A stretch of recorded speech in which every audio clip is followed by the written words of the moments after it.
Olá a todos, o meu nome é Andréa Garcês, eu sou médica veterinária, formei-me em 2016 pela Universidade de Trás-os-Montes e Alto Douro. Em 2017 iniciei o meu doutoramento em mortalidade de animais selvagens relacionados com fatores antropogénicos, o qual terminei em 2020, e eu atualmente sou médica veterinária no Centro de Recuperação de Animais Selvagens no norte de Portugal. A apresentação que eu hoje vou falar um bocadinho é sobre a importância dos centros de recuperação na conservação de biodiversidade, falar um bocadinho sobre o que é um centro de recuperação, o que fazemos no centro de recuperação e a missão dos centros de recuperação e como eles são importantes para contribuir para a conservação da biodiversidade.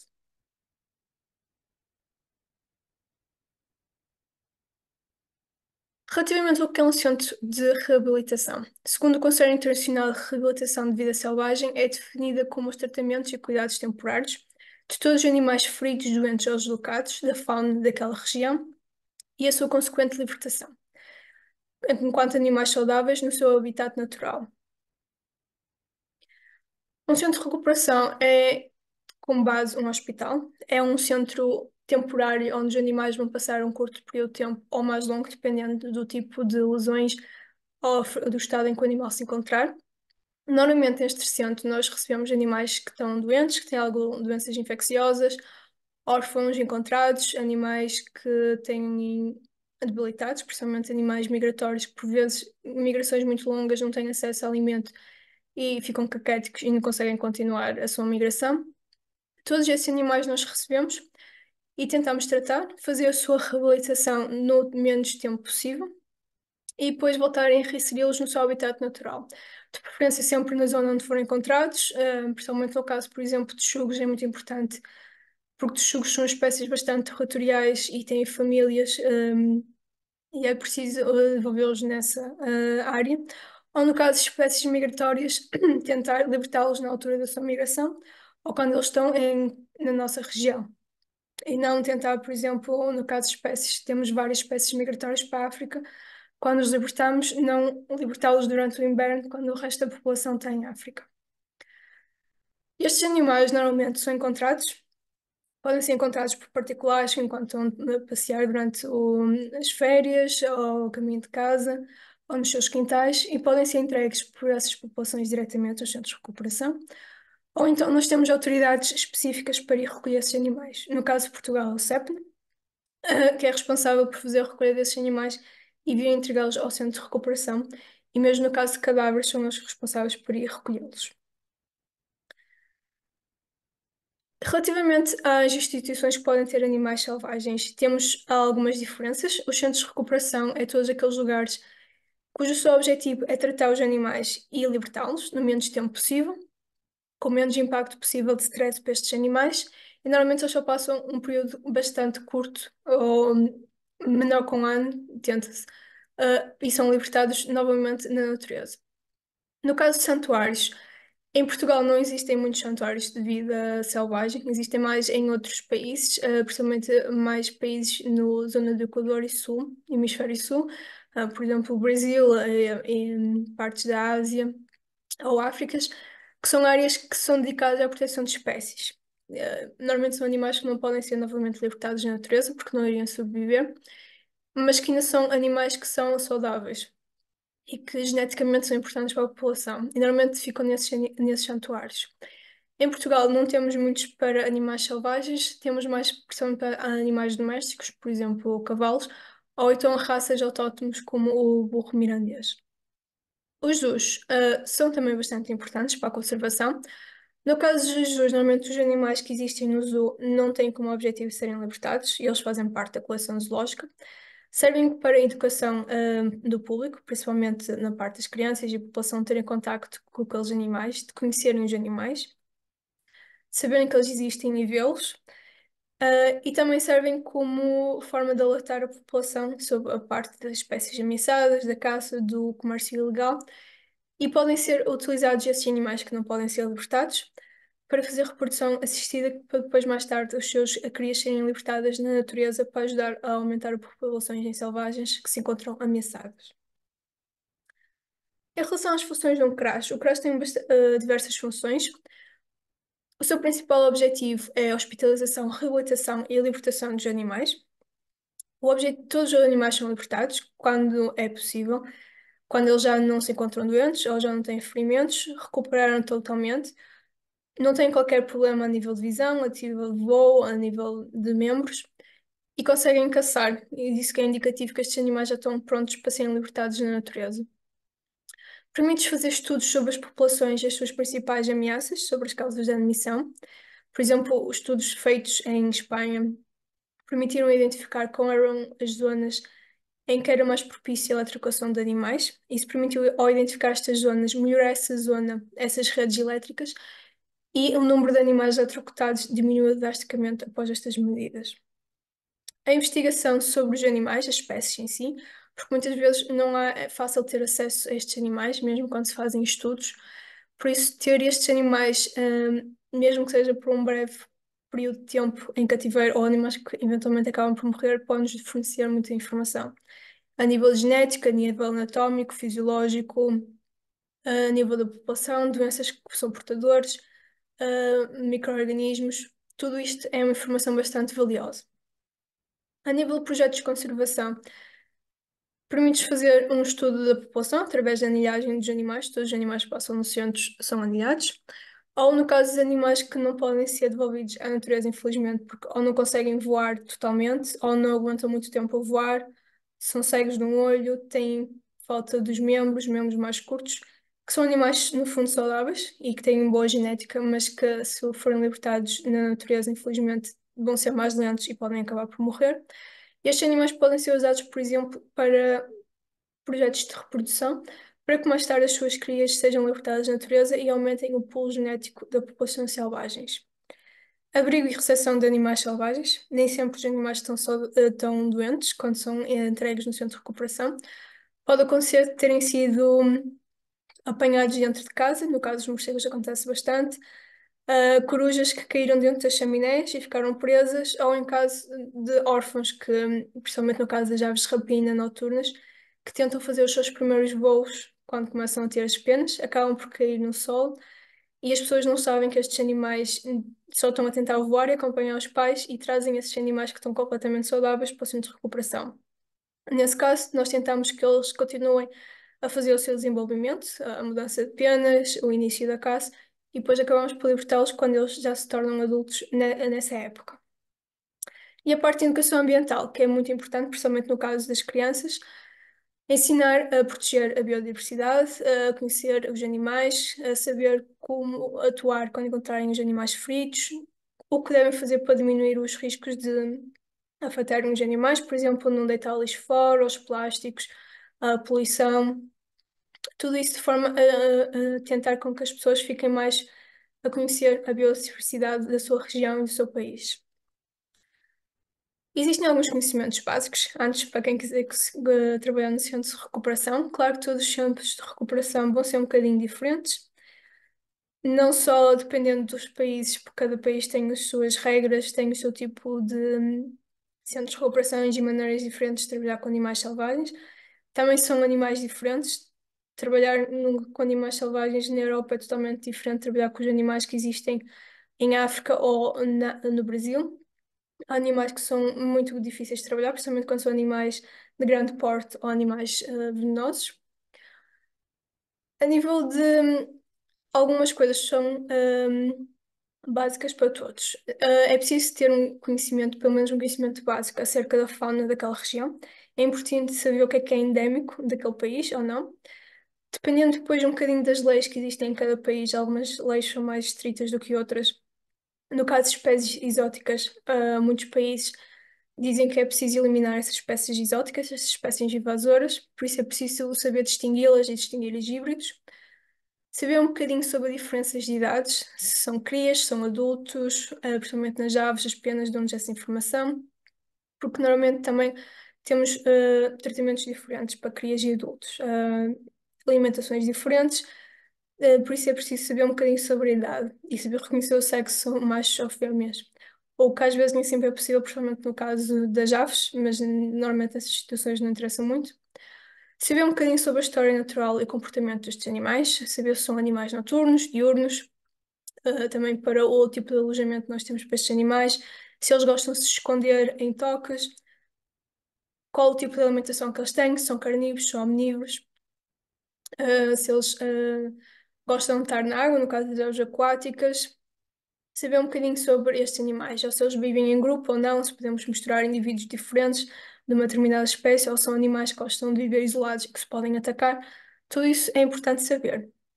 Saber quais são as regulamentações relativas à reabilitação de fauna selvagem no nosso país. Vai variar um bocadinho. Nós, a nível da Europa, temos as regras gerais, a nível da União Europeia, que depois, dentro do nosso país, são reguladas a nível interno. E depois, para além disso, temos as regras internacionais. Saber identificar os principais problemas de cada espécie. Saber, por exemplo, no caso dos mamíferos, a causa da admissão é atropelamentos, no caso das aves, as colisões, que é para ajudar no momento da triagem quando formos fazer o tratamento destes animais. Porque, por vezes, infelizmente, nem sempre conseguimos saber qual é a causa da admissão em si. Sabemos, por exemplo, que um animal entrou com trauma, mas não sabemos especificamente se foi por atropelamento, ou se foi por embate, ou se caiu, ou se ficou preso em algum sítio. Saber as diferenças de captura e maneio seguros, não só para o animal, mas também para nós, porque muitos animais podem nos magoar, e fazer ferimentos graves, e também não queremos magoar o animal e causar o menos stress possível. Por isso, saber as técnicas básicas de captura física e, quando necessário, aplicar química, no caso de animais muito estressados ou animais perigosos que sejam difíceis de manipular fisicamente. Saber regras básicas de higiene e vacinação. É muito importante porque estes animais são portadores de várias doenças zoonóticas, que são doenças que transmitem-se para nós, algumas delas bastante graves, como por exemplo a raiva, apesar que nós não temos muita cá. Existem raposas que podem ser portadoras, e no caso dos morcegos, não temos o morcego vampiro, como existe no Brasil, felizmente, mas existe sempre o risco destes animais serem portadores, por isso saber que existe potencialmente esse perigo, usar sempre o material de proteção, as luvas, equipamento próprio, tentar sempre desproteger de mordeduras, arranhadelas e outros, limpar sempre tudo muito bem, não só porque o animal pode estar doente e pode transmitir doenças para outro animal dentro do internamento, e no caso, dependendo um bocadinho da região, alguns tipos de vacinações podem ser importantes, por exemplo, a vacinação contra a raiva, ou febre amarela, ou outras. São obrigatórias em alguns centros de recuperação. Saber um bocadinho sobre parasitas e as doenças da vida selvagem, como já falámos, das zoonoses. Saber um pouco sobre a anatomia básica de cada animal, não cada espécie específica, mas de cada grupo. Saber a anatomia básica de uma ave, de um mamífero, que é para sabermos o que estamos a observar a nível de raio-x, ecografia ou outros, onde colocarmos os catéteres, o mais básico.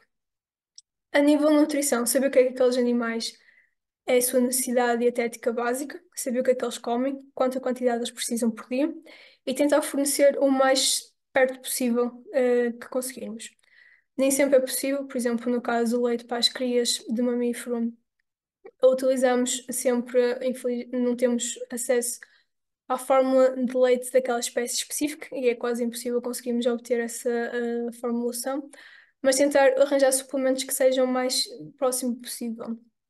No caso de carnívoros, nem sempre é possível também termos o tipo de presa que eles comem. No caso, por exemplo, das rapinas noturnas que se alimentam de morganhos, é mais fácil termos acesso e arranjarmos esse tipo de alimento. Mas, por exemplo, no caso de animais que se alimentam de pombos ou outras aves, é um bocadinho mais difícil e temos de tentar arranjar algo semelhante, que tenha um valor nutricional parecido e que seja um bocadinho parecido com as espécies que eles comem, que é para eles saberem e alimentarem-se sozinhos. Tentar sempre dar a quantidade ideal diária para o animal conseguir passar o dia, de forma que ele também não engorde muito, mas também não perca peso. O suficiente para ter nutrientes para ele aumentar de peso, no caso do animal seja muito magrinho, para ajudar a recuperar dos ferimentos e ter manutenção a nível muscular. Depois temos de ter alojamentos próprios para esses animais, alojamentos que sejam especificamente desenhados para esses animais, jaulas de treinamento pequenos para aves, para elas estarem em repouso após cirurgia ou quando estão a recuperar, câmaras de voo específicas para elas conseguirem começar a voar, câmaras específicas para mamíferos anti-fuga, principalmente no caso, por exemplo, de lobos ou de texugos que gostam de escavar e podem fugir facilmente. Ter-te sempre dentro de instalações próprias, com zonas para se esconderem, no caso dos cortes, por exemplo, tentar ter uma variedade específica para as várias espécies. Isto, claro, depois vai depender de qual região nós estamos. Nossos centros são mais desenhados para a nossa fauna. Lobos, raposas, corsos, aves de rapina. Por exemplo, noutra região seria completamente diferente. As zonas da Europa em que têm ursos têm de ter estruturas próprias para aguentar com ursos. No caso, por exemplo, da América do Sul, macacos e outras espécies que não existem cá também precisam de instalações próprias, com enriquecimento próprio para estes animais. Relativamente depois à parte da libertação, existem critérios que se devem seguir. Se o animal está mesmo apto para ser libertado, se não tem problemas nas penas por causa das aves, se não tem problemas de visão, se consegue caçar sozinho, se consegue fazer voos longos. Normalmente, no caso das aves, antes tentamos em túneis de longos de voo ver se elas conseguem voar longos períodos de tempo antes de serem libertados. Tentamos ver sempre o animal a caçar sozinho antes de libertarmos com presa viva e depois libertá-los em zonas perto da zona onde eles foram encontrados, mas que não seja perto, por exemplo, de zonas urbanas, porque eles podem voltar a ser, a magoarem-se. Em dias que sejam propícios, por exemplo, não vamos libertar um animal num dia de chuva ou quando estiver muito frio. E também se não é uma ave um animal migratório. Se ele estiver a migrar naquele período, por exemplo, para a África, não vamos libertá-lo porque a população não se encontra cá e ele pode acabar por morrer sozinho. E depois uma parte, infelizmente, que é necessária são os métodos são as considerações de eutanásia. Nem sempre é possível recuperar todos os animais e é preciso decidir quando eutanasiá-los. No caso de animais que não têm qualquer possibilidade de voltar para a natureza e viver, é melhor eutanasiar esses animais. Se eles conseguirem viver em cativeiro e poderem ser úteis, no caso, por exemplo, de espécies muito ameaçadas, como a águia imperial, nesse caso podemos pensar em mantê-los em cativeiro. No caso de outros animais, é aconselhado a eutanásia desses animais porque o cativeiro é demasiado estressante para o resto da vida deles e eles podem estar em sofrimento e é necessário acabar com o sofrimento desses animais para eles terem uma morte condigna. Relativamente ao design dos centros de recuperação, isto vai variar muito com o tipo de animais que tem. No caso do centro de recuperação e no trabalho, recebemos principalmente mamíferos e aves, mamíferos de pequeno porte. Centros que tenham animais de maior porte, como por exemplo os outros animais, é preciso terem instalações adequadas. E depois temos o caso de centros que recebem apenas animais aquáticos. No caso de tartarugas, animais marinhos, aí têm de ter instalações também próprias para receber esses animais com piscinas e outras instalações mais direcionadas para estes animais. O desenho de um CRAS é sempre funcional e lógico, e deve ter sempre a base, é o hospital veterinário, que depois deve ter zonas limpas e zonas sujas, sem cruzamentos, que é para diminuir a possibilidade de doenças, da propagação de doenças, não só para nós, por exemplo, salmonela ou outras, mas também entre animais. Pode acontecer, nós recebemos um animal que está doente, como salmonela, como a capilária, e se formos mexer noutro animal que está doente, podemos contaminá-lo e ele pode ficar doente. E nós não queremos que isso aconteça. As pessoas que trabalham neste centro de recuperação normalmente é uma equipa bastante multidisciplinar. O veterinário é importante e é a base, mas não só o veterinário é necessário. Para além do veterinário, existe toda uma outra equipa que ajuda o veterinário, no caso, biólogos e ecólogos, que conhecem muito mais a espécie e sobre comportamentos, o tipo de dietas, habitats, a parte da libertação, que podem dar-nos informações muito valiosas. Técnicos de laboratório, tudo seja relacionado com exames complementares. A educação ambiental pode ser feita pelo veterinário ou pelo biólogo, mas existem também partes especializadas nessa parte ambiental. Os tratadores podem nos ajudar na parte da manutenção dos animais, porque chega um ponto em que o animal só tem que ser alimentado e os tratadores podem ajudar, e na limpeza das instalações também. E o que acontece em muitos centros de recuperação é a base de voluntários que vêm ajudar, principalmente estudantes, que querem aprender sobre estes animais, e isso é uma parte muito importante nos centros de recuperação. Porque infelizmente o que acontece é que muitos centros de recuperação ou pertencem ao Estado ou são financiados por instituições e nunca acaba por não haver uma grande quantidade de dinheiro. Os recursos são sempre um bocadinho escassos, por isso é sempre bom a parte dos voluntários que ajudam e tentar racionar o mais possível os recursos que nós temos. O design, pronto, falando mais nos nossos centros de recuperação cá em Portugal, temos uma parte mais para a parte de aves. A maior parte dos animais que são emitidos nos centros de recuperação em Portugal são aves, exceto os 300 de recuperação que nós temos, que são específicos para animais aquáticos. No caso das aves de rapina, que são a maior parte, temos de ter instalações próprias, com rede para proteger para elas não fugirem, com rede de malha mais curta para eles não se assustarem com pessoas ou com barulhos de fora e não verem os outros animais que podem entrar em stress. No caso de alguns animais, eles gostam de ter poleiras, outros gostam de ter mais superfícies planas. Sempre ter cuidado para não causar pododermatites com poleiros errados. Há animais que gostam de, no caso, por exemplo, das noturnas, de estar durante a noite em tocas, por isso tentamos ter tempo para elas se abrigarem. Pode ser uma caixa, pode ser uma parte de uma gruta mais protegida, para elas conseguirem durante o dia estar protegidas. Ter a atenção que alguns animais gostam de estar em grupo, outros não. Alguns têm hierarquias, por exemplo, no caso dos grifos e dos abutres, eles têm hierarquias próprias, por isso temos de ter espaço suficiente para eles conseguirem ter esse tipo de comportamento.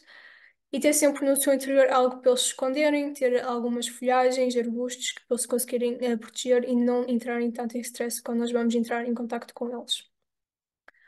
No caso dos mamíferos, vai depender um bocadinho dos mamíferos. Temos mamíferos mais pequenos, como os ouriços, e animais de maior porte, como o corso.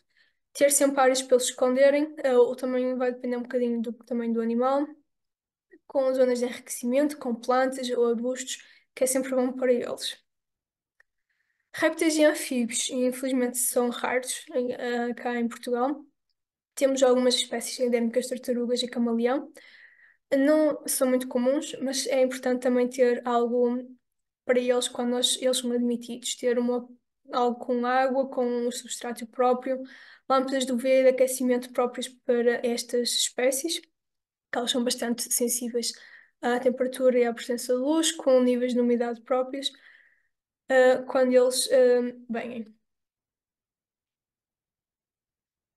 Muito importante quando temos no centro de recuperação é a parte da saúde e segurança. Existem demasiadas zoonoses que podem ser transmitidas por esses animais. A maior parte das zoonoses que existem encontra-se na fauna selvagem. Por isso temos de ter muito cuidado quando trabalhamos com estes animais. E sempre que há suspeita de alguma doença mais grave, é preciso identificar, e informar o médico veterinário e todo o pessoal no CRAS.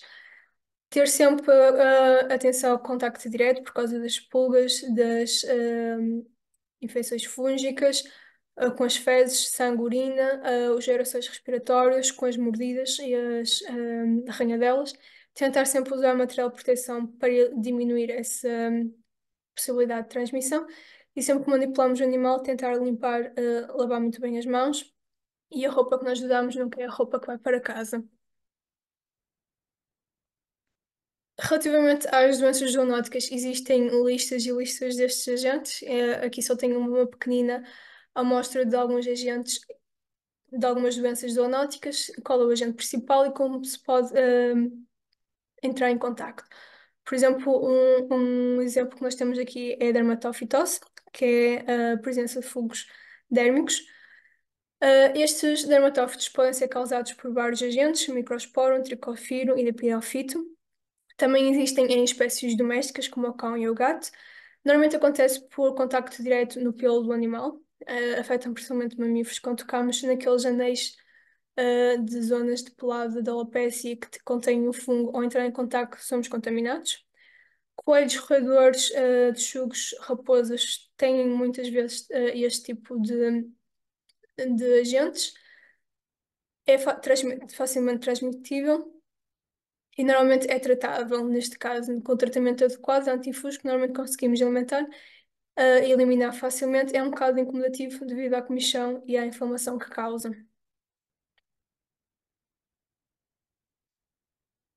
Existem, pois, outras doenças mais graves e é preciso ter muito cuidado, principalmente se receber determinado tipo de espécies. Por exemplo, no caso de morcegos, nunca se deve manipular o morcego sem luvas de proteção, no caso eles morderem, porque eles podem não ter raiva, mas podem ser portadores de vírus que podem causar raiva. Cerca de 75% das doenças emergentes zoonóticas têm origem na vida selvagem. Estamos a falar da raiva, West Nile, tuberculose, anthrax, praga, salmonella, brucelose, monkeypox, ébola, cowpox, ou river fever, São apenas alguns exemplos de algumas doenças que podem ser transmitidas, algumas delas bastante graves e que não têm tratamento, por isso é sempre ter muita atenção aos animais. E normalmente identificar as espécies mais portadoras deste tipo de doenças e que sempre ter mais cuidado. E sempre que houver suspeita, tentar trabalhar, isolar esses animais em zonas, não só dos outros animais, mas também isolá-los em nós, em quarentena, e utilizar sempre o material adequado. Aqui temos alguns exemplos da distribuição mundial a nível de diferentes grupos, carnívora, rodentícia e ungulados, de doenças com zoonoses. Carnívoras, quirópta e rodenticida, sendo uma das maiores portadoras deste tipo de doença. Para além disso, os animais selvagens podem nos dar grandes indicações acerca de doenças. Eles são indicadores biológicos de saúde ambiental, não só a nível de doenças infecciosas, de agentes com bactérias ou fungos, mas também a nível de poluição. Muitas espécies são consideradas bioindicadores. Por exemplo, no caso, principalmente de anfíbios, como eles são muito sensíveis a alterações ambientais e facilmente incorporam poluentes no seu sistema, eles podem nos dar indicação se um ecossistema está muito poluído ou não. Principalmente no caso dos pesticidas, eles são usados como modelos, mas outros animais, ao consumirem ao longo da cadeia trófica, conseguem nos dar informação bastante importante a nível de poluição, resistências microbianas, entre outros.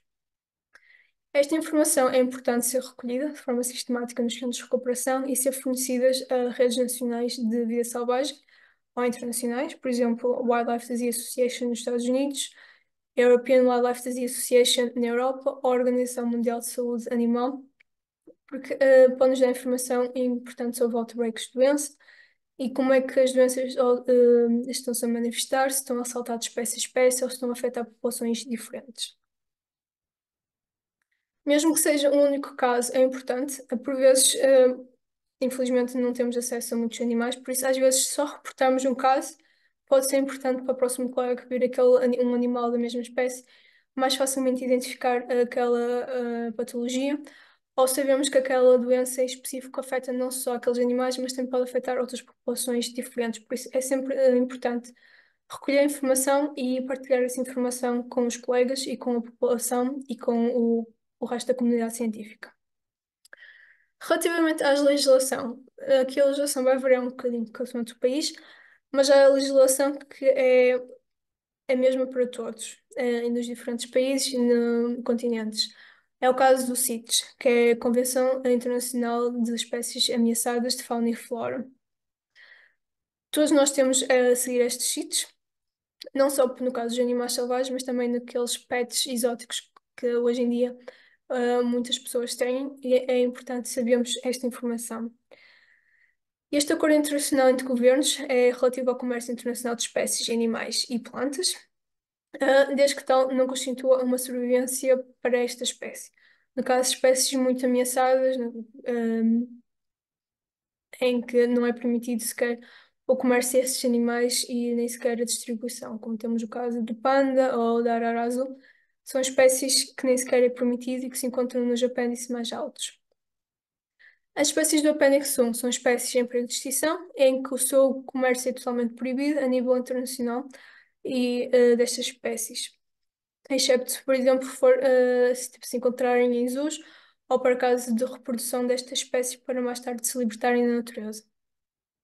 No apêndice 2 são aquelas espécies que se encontram ameaçadas, mas que o comércio é controlado e por isso é permitido ter estes animais como pets. Normalmente, por exemplo, temos o caso do papagaio cinzento, que se encontra ameaçado na natureza, mas a população de papagaios que existe como pets é tão grande neste momento que é possível fazer o seu comércio desde que estes não sejam recolhidos na natureza.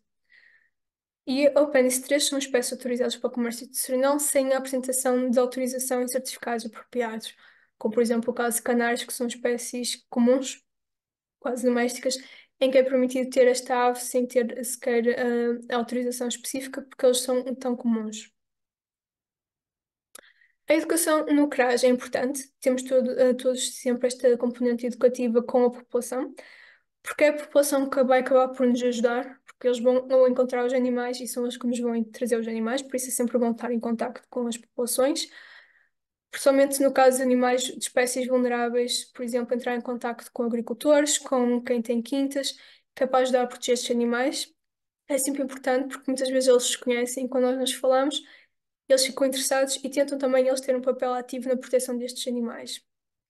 Dar a conhecer o valor da vida selvagem, saber reconhecer estes animais feridos, como agir quando encontrarmos animais vivos e o que fazer para não ameaçar estes animais. Por exemplo, não destruir os ninhos, não perturbar os progenitores, não mexer nas ovos ou nas crias. E depois a formações, a apresentação a nível de científico de casos, de prevalências, é sempre importante para transmitir este conhecimento, não só na parte científica, mas também com a população, que fica mais interessada e tem um papel mais ativo. De forma muito ligeira, falar um bocadinho sobre as causas de admissão dos animais selvagens nos centros de recuperação. Aqui é uma perspectiva mais a nível europeu. Uma das as maiores causas, infelizmente, é a parte, normalmente são relacionadas com fatores humanos, da atividade humana ou das infraestruturas humanas. A colheita e captura ilegal, de animais da fauna selvagem, que é permitido, é totalmente proibido. Não podemos ter como pet um animal doméstico, um animal selvagem endémico, a não ser que haja autorizações específicas ou um animal não reabilitado que está num santuário ou no zoo, ou espécies que foram em cativeiro reproduzidas, como é o caso da falcoaria. Acidentes de caça devido à prática de tiro ou alvos de manobras militares. Ainda acontece muito durante a época de caça e virem animais com chumbos, principalmente aves. Doenças infecciosas, víricas, entre outros. Efeitos das condições climáticas adversas, como tempestades e secas, principalmente no caso de aves migratórias que estão a migrar e não conseguem encontrar alimento, porque ou não existe zonas com alimento, ou está poluído, ou está demasiado seco, fica tudo seco e os animais acabam por ficar bastante debilitados e não conseguem continuar. A libertação inapropriada de animais selvagens, que isto é um problema dos animais exóticos, como por exemplo o caso do visão americano, que é um problema na Península Ibérica atualmente, que era uma espécie exótica utilizada para fazer casacos de pele em quintas de produção e que foram libertados acidentalmente, e o que aconteceu é que eles são bastante agressivos e adaptaram-se bastante bem ao clima na Península Ibérica e atualmente estão-se a espalhar um bocadinho por todo o território e estão a matar a fauna natural da nossa península. Desde lontras, outros mustelídeos que não conseguem defender-se e estão a acabar por morrer e estão a acabar sempre a fauna em si destruída por estes animais. Ataques de animais domésticos, especialmente acontece no caso do passeriformes e ouriços cacheiros, que normalmente têm o hábito de ir às quintais das pessoas e que muitas vezes acabam por ser atacados pelos cães ou os gatos. Especialmente os gatos gostam de caçar pequenas aves e pequenos lagartos. Ataques de predadores naturais, acontecer de ser um animal predado por outro e conseguir escapar. Acidentes rodoviários, atropelamentos, infelizmente, é uma causa muito grande de admissões de animais. Colisão com infraestruturas, com janelas ou estruturas.